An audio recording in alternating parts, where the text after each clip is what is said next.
ஐயா ரொம்ப சந்தோஷமா இருக்கீங்க வந்ததுல. ஆக்சுவலி நாங்க வந்து ட்ரிபிள் டின்னு ஒரு படம் நடிச்சிருக்கிறோம். இந்த பொங்கலுக்கு வந்து வெளியாயிருக்கு. இந்த படம் வந்து நாங்க பாண்டி கோயில்ல தான் ஷூட்டிங், அதாவது கிடா வெட்டி மதுரை மீனாட்சி அம்மன் கோயில்ல தான் இந்த படத்தோட பூஜையை போட்டோம். இந்த படம் சக்சஸ் ஆனதுக்கு அப்புறம் மதுரை மக்கள் கிட்ட வந்து எல்லாம் எங்க படத்தை வந்து ரீச் பண்ணணும் அப்படின்னு பார்த்தோம். சோ நிச்சயமா அதோட ஆசீர்வாதம், அதோட பிளெஸிங் எல்லாம் ரொம்ப அழகா கிடைச்சிருக்கு.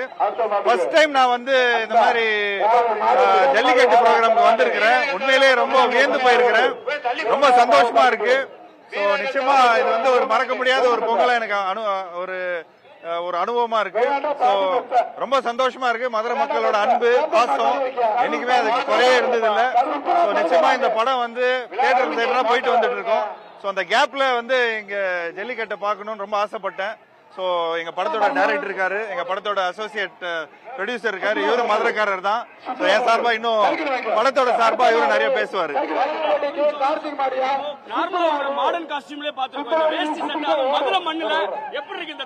நான் நடிச்சிருக்கிற படம் ட்ரிபிள் டின்னு, அதாவது தலைவர் தம்பி தலைமையில அந்த படம் முழுக்க இதே காஸ்டியூம்ல தான் இருக்கிறேன். அது இல்லாம இங்க வந்து ஆக்சுவலி நாங்க தியேட்டருக்கு தான் போயிருந்தோம். தியேட்டருக்கு போயிட்டு வர வழியில இங்க ஒரு கடை இருக்குது, இந்த கடையில தான் வாங்கி போட்டோம். சோ அதே ஒரு நல்ல புது எக்ஸ்பீரியன்ஸா இருந்தது.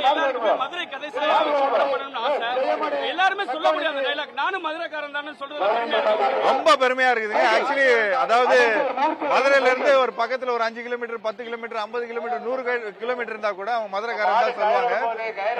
இப்போ எங்க ஃபேமிலி எல்லாம் பாத்துட்டீங்கன்னா எங்க அம்மாவோட சைடு வந்து கொடைக்கானல், எங்க பாட்டி வந்து பெரிய குளம். அதனால நாங்களும் மதுரை மண்ணில் இருக்கிறவங்க தான் அப்படின்னு என்னைக்குமே அதை பெருமையா சொல்லிப்போம். நானும் மதுரைக்காரன் தான் என்னைக்குமே பெருமையா சொல்லிப்பேன். அது இல்லாம மதுரை வந்து எனக்கு புதுசு இல்ல. தெனாவெட்டுன்னு ஒரு படம் பண்ணியிருந்தேன். அதுல ரொம்ப ஃபேமஸா இருக்கிற டைலாக், தப்புனே ரொம்ப தப்புனே, நீ யாரா வேணாலும் இருந்துட்டு போ அப்படின்னு சொல்லி பயங்கரமா அந்த டைம்ல ட்ரெண்ட் ஆயிட்டு இருந்தது. சோ தெனாவெட்டு படம் பண்ணும்போது நிச்சயமா மதுரையை மனசுல வச்சுதான் பண்ணேன். அது வந்து ஒரு மதுரைக்காரனை தான் பண்ணிருக்கேன். இன்னும் வரைக்கும் இப்ப கூட தியேட்டர்ல கூட சொன்னாங்க, நீங்க தெனாவெட்டு படம் மாதிரி பண்ணுங்க, அந்த கேரக்டர் ரொம்ப நல்லா இருக்கு, மதுரைக்காரனா பண்ணிருக்கீங்க அப்படின்னு சொல்லி அந்த அனுபவம் பாசமும் இன்னமும் இருக்குது.